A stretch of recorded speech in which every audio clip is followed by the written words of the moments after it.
شاعر کہتا ہے بخت خوابیدہ میرا بیدار ہونا چاہیے، بخت خوابیدہ میرا بیدار ہونا چاہیے، یا رسول اللہ خواب ہی میں ہو سہی پر دیدار ہونا چاہیے، یا رسول اللہ خواب ہی میں ہو سہی دیدار ہونا چاہیے۔ اور نام سرکار دو عالم سن کے موجوں نے کہا، نام سرکار دو عالم سن کے موجوں نے کہا، یا رسول اللہ اس مسافر کا تو بیڑا پار ہونا چاہیے، اس مسافر کا تو بیڑا پار ہونا چاہیے۔ خدا کی قسم تم اس نبی کی محفل میں بیٹھے ہو، اس نبی کی محفل میں بیٹھے ہو جس نبی نے تمہاری بھوک کی خاطر اپنے شکم پر پتھروں کو باندھا۔ تم اس نبی کی محفل میں بیٹھے ہو نا، ہم کہتے ہیں کہ نبی نے کیا دیا ہے ہمیں، کیا دیا ہے نبی نے ہمیں، کون سی چیز دی ہے نبی نے ہمیں۔ تو شاعر کہتا ہے ایک مصور تھا بڑے اپنے ہنر میں یکتا، ایک مصور تھا بڑے اپنے ہنر میں یکتا، سن کے آواز وہ تصویر بنا دیتا تھا۔ ایک دن میں نے بسد نازی چپکے سے کہا، ایک تصویر شہنشاہ دو عالم کی بنا، ایسی تصویر کے جس سے ہو نمایاں ہر بات، ان کے کردار کے ہر ظاہر و باطن حالات۔ کیا مصور تھا جب واقف اسرار تھا وہ، یعنی امت کا بڑا مونس و غمخوار تھا وہ، صاحب کشت تھا اور صاحب اسرار تھا وہ۔ الغرض سوچتا ہوں میں کتنا سمجھدار تھا وہ، ایک دن اس نے دکھائی شہ لولاک کی شان، سامنے رکھ دیا لا کر کے میرے اس نے قرآن، مجھ سے کہنے لگا لو دیکھ لو تصویر ہے یہ، جس کی تفسیر ہے آقا وہی تحریر ہے یہ، جس کی تفسیر ہے آقا وہی تحریر ہے یہ۔ اس میں یاسی ہے کہیں اور کہیں ہے طٰہٰ، یعنی واللیل والشمس والضحیٰ۔ پردہ آیات سے جب میں نے نبی کو دیکھا، منہ سے بے ساختہ اس وقت یہ میرے نکلا کہ محمد سے وفا تو نے تو ہم تیرے ہیں، کہ محمد سے وفا تو نے تو ہم تیرے ہیں۔ کیا لوح و قلم تیرے ہیں، یہ جہاں چیز کیا لوح و قلم تیرے ہیں۔ آقا اگر آپ کو بلانا چاہوں تو کیسے بلاؤں؟ نعرہ تکبیر، نعرہ رسالت، مسلک اعلی حضرت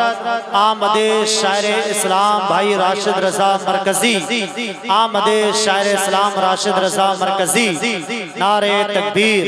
دیکھیے مداح رسول شاعر ہندوستان بھائی راشد رضا مرکزی صاحب اللہ کی آمد ہو گئی ہے۔ حضرت کے فوراً بعد میں انشاءاللہ تعالی بھائی کو سماعت فرمائیں گے۔ جی حضرت ماشاءاللہ، بسم اللہ۔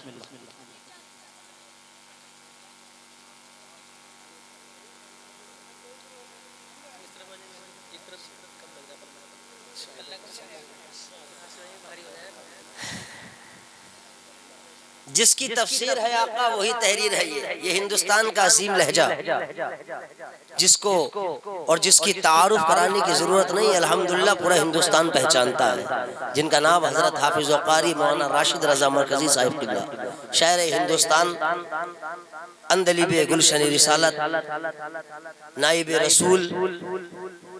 جناب راشد رضا مرکزی، بڑے عظیم لب و لہجہ انشاءاللہ سماعت کریں گے۔ بہت تیزی کے ساتھ میں انشاءاللہ گفتگو کا اختتام کر رہا ہوں۔ جس کی تفسیر ہے آقا وہی تحریر ہے یہ،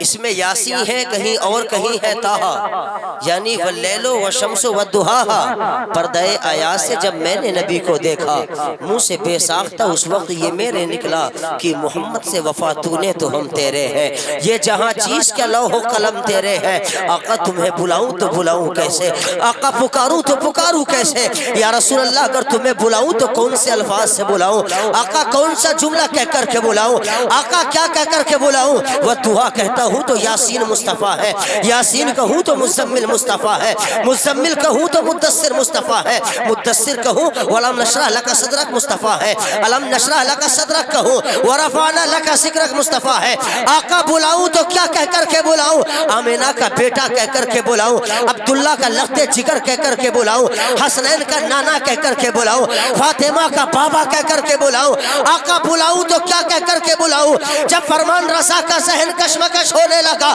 بریلی کے امام احمد رضا خان فاضل بریلوی علیہ الرحمت والرضوان نے ہاتھوں کو پکڑ کر کے جھنجھوڑا اور کہا فرمان رسا کشمکش ہونے کی ضرورت نہیں ہے، اگر سہل نے کام کرنا بند کر دیا ہو تو سارے زمانے کو جا کر کے بتا دے سرور کہوں کہ مالک کو مولا کہوں تجھے باغ خلیل کا گل صحبا کہوں تجھے ارے تیرے تو وصف عیب تنہائی سے ہے بری ہے رہوں میرے شاہ میں کیا کیا کہوں تجھے لیکن رسان خط میں سخن اس پہ کر دیا خالق کا بندہ خلق کا آقا کہوں تجھے نعرہ تکبیر نعرہ رسالت عظمت مصطفیٰ شان مصطفیٰ فیضان غوث العظم فیضان اولیاء اکرام فیضان شاہ جی میاں حضور عاشقان غوث الورا کمیٹی حضرت مولانا فرمان القادری صاحب کیولا کیا بات ہے حضرت ماشاءاللہ حضور کی آمد منانے کے لیے بیٹھے ہیں کس لیے آئے گھروں سے چل کر کے ہم غوث کا جلسہ سننے کس لیے آئے گھر سے چل کر کے ہم غوث کی یادیں منانے ارے کون غوث اعظم ہے کس غوث اعظم کی بات کرتے ہو آپ یہ وہی تو غوث اعظم ہے جو ابر کا آسمان سے ٹکڑا آیا اور آنے کے بعد غوث اعظم کے سروں پر آ کر کے گھیر لیا کہتا ہے غوث اعظم نماز نہ پڑھ کیوں اس لیے کہ نماز تجھ پر معاف ہو گئی ہم نے یہی دیکھا ہے مرسنیہ کتنا بڑا گاؤں ہے اور اتنے بڑے گاؤں کے اندر کیا اتنے لوگ ہم نے کن محفلوں کو سجایا ہے بڑے بڑے جلسے کرتے ہیں یہ علماء ارے حالات جا کر کے دیکھو ہمارے آج ہم کون سی روش پر چل رہے ہیں ہم نے کس کے سامنے ماتھا ٹیکا ہم نے اس کے سامنے ماتھا ٹیکا ہے جس نے چند سکوں کی کھنکھناہٹ کو ہمیں دکھایا ہے ہم نے کس کے سامنے جا کر کے ہاتھ جوڑے ہیں اس کے سامنے جس کی دہلیز ہمیں بھاری نظر آئی ہے کس کے سامنے جا کر کے گھٹنے ٹیک دیے ہیں اس کے سامنے جس کی دولت پر جس کی چوکھٹ پر دولت رکھی ہوئی ہے ہم نے کس کے سامنے جا کر کے ہاتھ جوڑے ہیں میرے بھائی یاد رکھنا یہ دنیا کی طاقت دنیا تک محدود رہ جائے گی یہ دنیا کی عظمت دنیا تک محدود رہ جائے گی یہ دنیا کی شان و شوکت دنیا تک محدود رہ جائے گی نہ تیرے ساتھ قبر میں یہ دولت کام آنے والی ہے نہ تیرے ساتھ قبر میں یہ نہ تیرے ساتھ قبر کے اندر یہ تیری شہرت جانے والی ہے قبر میں تیرے ساتھ میں یہ دنیا کا سرمایہ نہیں جانے والا ہے قبر میں تیرے ساتھ میں یہ پیسوں کی نچھاور و بوچھار نہیں جانے والی ہے قبر میں تیرے ساتھ میں کوئی ایسی چیز نہیں جائے گی بلکہ جس کو تو آج اپنا مانسکتا سمجھ رہا ہے جس کو آج تو اپنا پیشہ ور سمجھ رہا ہے جس کو آج تو اپنا وہ سمجھ رہا ہے یہ سارے دنیا میں موجود رہ جائیں گے کون قبر میں تیری جائے گا کون قبر میں جا کر کے تیری مدد کرنے کے لیے آئے گا جب دنیا میں آج انسان اگر پریشان ہو جائے دنیا میں اگر بے سہارا ہو جائے دنیا میں اگر آج انسان کو تکلیف ہو جائے دنیا میں انسان کو اگر آج مجبوریاں آ کر کے پکڑ لے پریشانیاں اگر آج قدموں میں آ جائے اور پریشانیاں آ کر کے قدموں کو جکڑ لے میرا بھائی ساتھ آنے والا نہیں ہوتا باپ ساتھ آنے والا نہیں ہوتا بیٹا ساتھ آنے والا نہیں ہوتا پڑوسی ساتھ آنے والا نہیں ہوتا دوست ساتھ آنے والا نہیں ہوتا تو کیا سمجھ رکھا ہے تم نے کہ آج ہمارے دوست ہیں آج ہمارے عزیز ہیں آج ہمارے والے ہیں آج ہمارے گھر والے ہیں آج ہمارے نونہال ہیں آج ہمارے دوست ہیں کوئی جوانی کی حالت میں ہے کوئی بچپنے کی حالت میں ہے کسی کو اللہ نے 35 سال کی عمر میں اچھی باڈی عطا فرمائی ہے تو دنیا کی راہ روش پر چلنے کے بعد اپنی زندگی کو برباد کرتا ہوا نظر آ رہا ہے خدا کی قسم یاد رکھنا پیارے بتانا صرف یہ ہے یہ دنیا کی چاہو جلال یہ دنیا کی شان و شوکت یہ دنیا کی رنگینیاں یہ دنیا کی دولت یہ دنیا کی چاہت یہ دنیا کا مال یہ دنیا کی ساری چیزیں دنیا تک رہ جائے گی قیامت میں تیرے ساتھ کوئی چیز جانے والی نہیں ہے بلکہ ہم تو یہ کہتے ہیں اللہ کی قسم دنیا کے اندر اگر زندگی گزارنا ہے تو مصطفیٰ کی محبت میں اس عالم میں زندگی گزار لے اگر تیرا سونا بولے تو مصطفیٰ کے ترانے بولتا ہوا نظر آئے تیرا جاگنا بولے مصطفیٰ کی نعتیں پڑھتا ہوا نظر آئے تیرا چلنا بولے مصطفیٰ کی حدیث کے تحت بولے تیری زبان بولے مصطفیٰ کی حدیث بولے تیری زبان بولے رب کا کلام بولے تیری زبان بولے رب کی نعت بولے اگر مصطفیٰ کا غلام بن کر دنیا کی سطح سے اٹھنے کے بعد میدان محشر میں اٹھایا جائے گا تو کسی سوال کی ضرورت نہ ہوگی بلکہ سب کے سامنے برسر عام میدان محشر میں کہے گا نہ طاعت پر نہ تقوی پر نہ زہد و اتقاء پر ہے ہمارا ناز جو کچھ ہے محمد مصطفیٰ